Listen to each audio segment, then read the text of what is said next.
Assalamu alaikum dear students. Today we are going to study the sensation of pain. Pain is a subjective sensation which is protective in nature. This informs the person about tissue damage which is going on in the body. Pain is a very important clinical feature for which we usually seek clinical advice. The various features of pain are helpful for clinicians to diagnose various diseases. Pain is protective in nature because whenever pain is happening, it stimulates us to remove ourselves from the source of pain or to treat the injured tissue. The memory of past painful experience is also stored in our brain, which is useful to avoid similar experience in future. Pain is usually associated with some behavioral or emotional response of the body. For example, in response to painful stimulus, there may be withdrawal or defense mechanism that may be activated. In response to pain, the people may cry or may become fearful. Pain is a personalized experience, which means some people may be more sensitive to pain and some may be less sensitive to pain. And also, during some conditions, we may feel less or more painful. For example, during an athletic activity, if there is some tissue damage, sensation of pain may be decreased.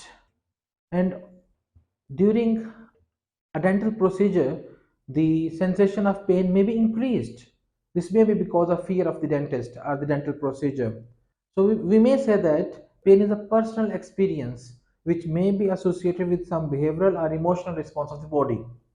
Pain occurs in response to noxious or damaging stimulus, and the painful stimuli may be categorized into three varieties. There may be mechanical stimuli like pinching, cutting, or crushing type of stimuli. Pain may be in response to thermal stimuli like heat and cold stimuli, but especially heat. Pain may also occur in response to chemical stimuli. For example, bradykinin, histamine, serotonin, acetylcholine, potassium ions, acids, proteolytic enzymes. And this is why the pain receptors they may also be of three types. Mechanosensitive pain receptors, which are sensitive to mechanical signals. There may be thermal pain receptors, which are sensitive to heat and cold signals, and there may be polymodal pain receptors, which are sensitive to multiple types of signals, but especially to chemical signals. Pain receptors are free nerve endings, which means that the ends of these nerve fibers, A delta and type C fibers, they are pain receptors. They are not encapsulated.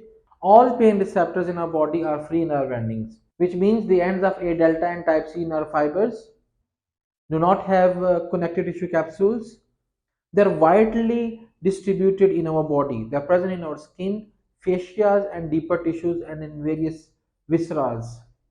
Pain receptors belong to non-adapting or slowly adapting type of receptors as compared to Pacinian corpuscles, Meissner's corpuscles, and hair follicle receptors, which are rapidly adapting receptors. Pain receptors are slowly adapting receptors, which means when there is a constant stimulus of pain, the signals from the pain receptors do not decrease. Rather, in some cases, the signals going from the pain receptors may increase over time, which means receptors may become more sensitive to pain signals over time. This non-adapting nature of pain receptors is very useful and protective because it will motivate the person to remove the pain stimulus or to seek the remedy for pain or to visit the clinician. And as long as pain is there, the person is not able to sleep because pain is non-adapting. And as long as there's some damaging stimulus in the body, pain will keep on happening, and the person, because will be uncomfortable, will not be able to sleep. The rate at which tissue damage is occurring will apprise our brain about the pain sensation, which means that the total tissue damage which has already occurred is less important as compared to the rate of tissue damage which is ongoing, and this is more important to inform us about the pain sensations or the degree of pain which we are feeling. The chemicals which are released from the injured tissue are very important to stimulate the pain receptors. These chemicals are bradykinin, which is the most important one, histamine, serotonin, acids, proteolytic enzymes, the potassium ions. Experimentally, it has been proven that the extracts of the injured tissues which have been injected just below the skin, they are very painful. And among those chemicals, bradykinin is especially very important chemical to stimulate the pain receptors. One very important chemical is prostaglandin, which is a lipid synthesized from fatty acid in the cell membrane. Prostaglandins are eicosanoids, and prostaglandins they sensitize our pain receptors, which means the threshold is decreased and there is more chances of action potentials which travel along the pain nerve fibers. So this is why whenever inflammation is going on, prostaglandins are released, the nerve fibers become more sensitive, we are more likely to feel pain. And this is also why when we are taking non-steroidal anti-inflammatory drugs like aspirin, that decreases the synthesis of prostaglandin and it decreases the pain signals. Tissue ischemia, as can occur when the blood supply to heart is blocked, when there is some thrombus in the coronary artery, that causes pain. In case of ischemia, one reason for pain is accumulation of lactic acid. For example, when we tie a blood pressure cuff around our upper arm and we inflate it, the blood supply to the forearm is occluded and there is anaerobic metabolism in our forearm, which causes the production of lactic acid from the anaerobic glycolysis, and that lactic acid stimulates the pain nerve endings. And also in this case of ischemia, when there is increased rate of metabolism in the tissue, for example, if we are also exercising, then in a very less time we'll start feeling pain. For example, in this case of occlusion of blood supply to our forearm, we may feel pain within 15 to 20 seconds after occlusion the blood supply if we are also exercising at the same time. But if we just tie a cuff around our arm, it may take 2 to 4 minutes for the buildup of enough lactic acid to that we start feeling pain. Very often, pain can also occur in response to muscle spasm. For example, there may be spasm in our neck muscle, the sternocleidomastoid muscle, or the trapezius muscle. There may be spasm in our back muscles, and that spasm decreases the blood supply because the contraction of skeletal muscle around the blood vessel decreases the blood supply, that causes ischemia and buildup of the lactic acid. Also, in case of spasm of the muscles, there is increase in metabolism, which further increases the buildup of the chemical and especially lactic acid, and this pressure on the mechanosensitive pain receptors, and all these factors they cause pain. So this is why muscle relaxant drugs are given in such a case so that the muscle is relaxed and this will also relieve the pain signals. There are two types of pains and two types of pain pathways which carry these kinds of pain: the fast pain and slow pain. Fast pain is a type of pain which, after a stimulus is given, is perceived within zero point 0.1 second, and slow pain is a pain which is perceived within 1 second or more after a stimulus is applied to the nociceptors. The examples of fast pain are like pain when we have a cut with a sharp knife in a kitchen, the pinprick, and the acutely burnt skin, and headache and backache. These are examples of slow pain. The alternate names for fast pain are acute pain, electric pain, and pricking pain. And some alternate names for slow pain are burning pain, aching pain, throbbing pain, nauseous pain, and chronic pain. The peripheral nerve fibers which carry slow and fast pain are A delta and type C fibers. They are relatively slower fibers as compared to type A alpha and type A beta fibers, which carry other sensations which travel along dorsal column pathway. The ends of type A delta fibers they behave as nociceptors for fast pain. These A delta fibers they belong to class 3 of sensory nerve fibers. Their cell body is located in the dorsal root ganglion. The central axon enters into the dorsal gray horn of spinal cord. We can divide dorsal horn of spinal cord into multiple laminae as you can see here, 1, 2, 3, 4, up to 9 laminae. And the relay center for type A delta nerve fibers is in lamina 1, which is also called as lamina marginalis.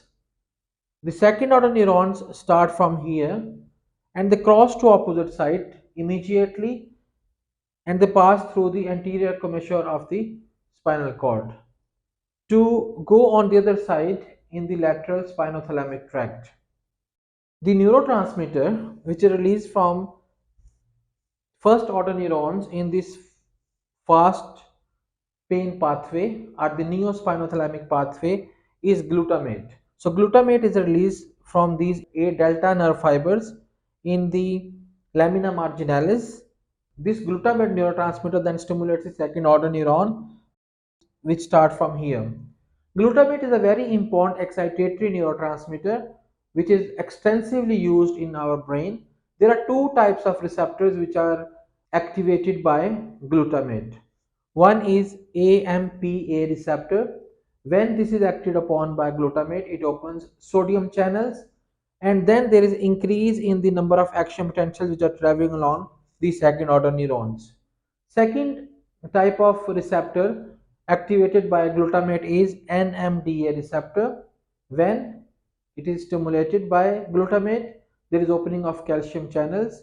Calcium stimulates some second messenger pathways inside the cell, and that increases the excitability of these neurons. The other pathway that carries pain is the paleospinothalamic pathway, which is the older pathway to carry slow type of pain. Here type C nerve fibers are involved, and we know very well that type C fibers are smallest in diameter and non-myelinated nerve fibers. The velocity of conduction along these nerve fibers is from 0.5 to 2 meters per second as compared to type A delta fibers where velocity of conduction is between 6 to 30 meters per second. So the free nerve endings of type C fibers also behave as receptors for slow and chronic type of pain. Their cell bodies are located in the dorsal root ganglia. The central axon enters into the dorsal gray horn of spinal cord, and synapses in the lamina 2 and 3, which are collectively called as substantia gelatinosa. The first order neurons activate some interneurons which are excitatory in nature, and these interneurons then activate second order neurons which are present in the lamina 5 of dorsal gray horn.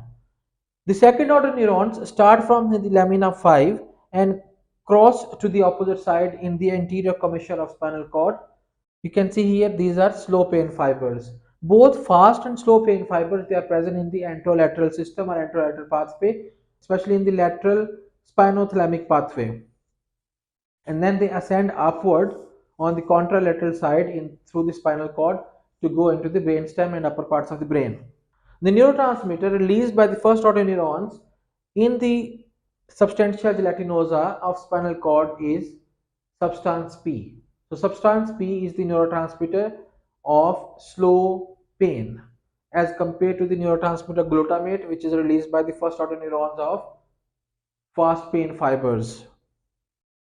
These nerve fibers, slow and fast, they ascend upward through the spinal cord and then they pass through the brainstem to reach to the thalamus and then to the cerebral cortex.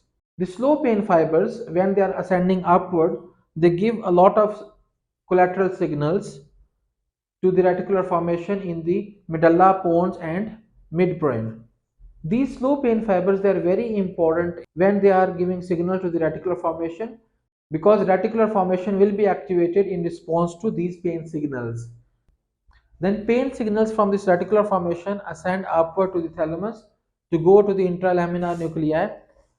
This reticular formation and the intralaminar nuclei, they are very important because they are part of the brain's arousal system, because signals from the intralaminar nuclei of the thalamus then they will ascend upward to the sensory cortex and they are responsible for its activation and arousal. And this is the reason when a person is having pain, he is not able to sleep. For example, if a person is having kidney stone and there is severe pain, as long as the pain signal is there, this reticular formation will be activated and signal will be sent to the intralaminar nuclei of the thalamus, which will arouse the cerebral cortex by its activation, and person will not be able to sleep.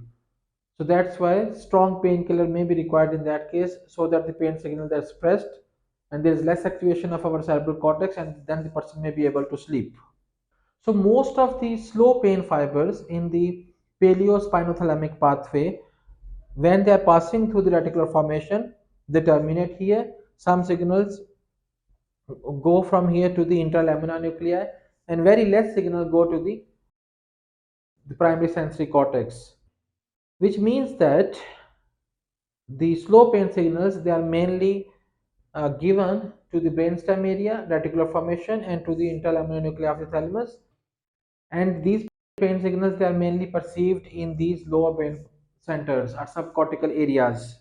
The fast pain fibers, when they are ascending upward through the brainstem, they give like 10 to 25% of the signal to the reticular formation, but most of the signals, they ascend upward to the thalamus, to the ventrobasal complex, and also to the posterior group of nuclei in the thalamus.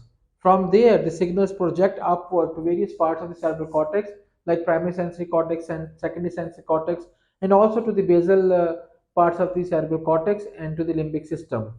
These signals in the fast pain pathway are better localized as they are ascending upward to the sensory cortex, and also the quality of pain can be better analyzed because the sensory cortex is involved in receiving and analyzing this information going along the fast pain pathways. So we can say that the slow pain pathway is relatively poorly localized because of two reasons. One of the reason is that because slow pain fibers, they mainly terminate in the reticular formation and also in the interlaminar nuclei of the thalamus, which are not as good in localization as the somatosensory cortex is. The fibers in the fast pain pathway, they are better localized because these fibers go to the primary sensory cortex, which is good in localization, and also the quality of pain can be better analyzed because of use of the primary sensory cortex where the fast pain fibers are going. The localization of pain can be further increased when the tactile nerve fibers, which are traveling in the dorsal column pathway, are also stimulated when we are having pain signals. The signals in the slow pain pathway are also poorly localized because there are multisynaptic diffuse connections in the slow pain pathway, due to which there is less localization or poor localization of the pain signals. Poor localization means, for example, when we are having headache, we can't exactly say where we are having headache. We point to the big region of the body where we are having pain. For example, if someone is having pain in the back, the person will say, I'm having pain in the back. The person cannot say that I'm having pain exactly in this area. But the fast pain is relatively better localized. For example, you can say that I'm having pain in this region of my body. And when the tactile nerve fibers are also stimulated along with the pain fibers, then the pain localization is further enhanced because of involvement of the sensory cortex. So here we can say that the reticular formation is important in the pain pathways because it increases our alertness, and especially the slow pain fibers, the slow chronic type of pain signals, they are given to the reticular formation. This increases our alertness by activating the intralaminar nuclei of the thalamus, then that activates the cerebral cortex, and in this way we are better aroused. And as long as we are having pain in the body, because of this arousal mechanism, we will not be able to sleep. Thalamus is a subcortical center for pain, which means that even if we disconnect thalamus from sensory cortex, we are still able to perceive pain. Which means that unlike the other tactile sensations, pain can be perceived even below the sensory cortex level, at the thalamus level, which is a subcortical center for pain. However, we need sensory cortex in order to better localize our pain sensation and also to analyze the quality of pain. Now let's summarize the differences between fast pain pathway and slow pain pathway. Fast pain is perceived within zero point 0.1 second of the stimulus applied to our skin, and the slow pain is perceived within 1 second or more after a damaging stimulus is applied. The nerve fibers that carry fast pain are A delta type. Type C fibers carry slow pain. The velocity of conduction of signals along the A delta fibers or the fast pain fibers is 6 to 30 meters per second, and velocity of conduction along slow pain fibers is 0.5 to 2 meters per second. The neurotransmitter released by the fast nerve fibers in spinal cord is glutamate, and the neurotransmitter released by type C fibers or slow pain fibers is substance P. The laminae of dorsal horn of spinal cord involved in fast pain is lamina marginalis or lamina 1, and the laminae involved in slow pain are substantia gelatinosa, which is lamina 2 and 3, and also lamina 5. Fast pain, when it is passing through the brainstem, there are relatively less signals given to the reticular formation as compared to the slow pain, which when passing through the reticular formation gives much more signal to the reticular formation. Fast pain relays in the ventral posterolateral nucleus or ventral basal complex and also into the posterior group of nucleus in the thalamus, but slow pain relays in the intralaminar nuclei of the thalamus. Fast pain is better localized because in case of fast pain, a lot of signals are going to the primary sensory cortex, which is helpful in localizing the pain and also to analyze the quality of pain. But slow pain is poorly localized because relatively much less signals are going from the slow pain pathway to the primary sensory cortex, and also because the slow pain pathway it stimulates much more synapses, it's multisynaptic in nature, and there are diffuse connections of the slow pain pathway. Fast pain is rapid pricking type of sensation which travels along small but myelinated nerve fibers, and slow pain is burning, aching, and nauseous type of chronic pain which travels along small and unmyelinated nerve fibers. So, dear students, it's a very important exam question.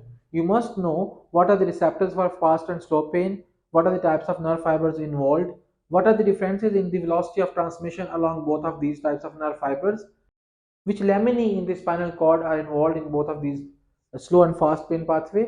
And keep in mind the slow pain pathway is also called as Paleospinothalamic pathway, and fast pain pathway is also called as Neospinothalamic pathway. You must know the role of reticular formation in the transmission of pain signals, and also the role of thalamus and the role of cerebral cortex. And keep in mind the limbic system and hypothalamus is involved in the emotional and behavioral response to pain. For example, anger, cry, fear, withdrawal, rage. So this kind of responses in response to pain are stimulated when the signals along these pain pathways they also project to the limbic system. In our next session, we will study the analgesia system of the body.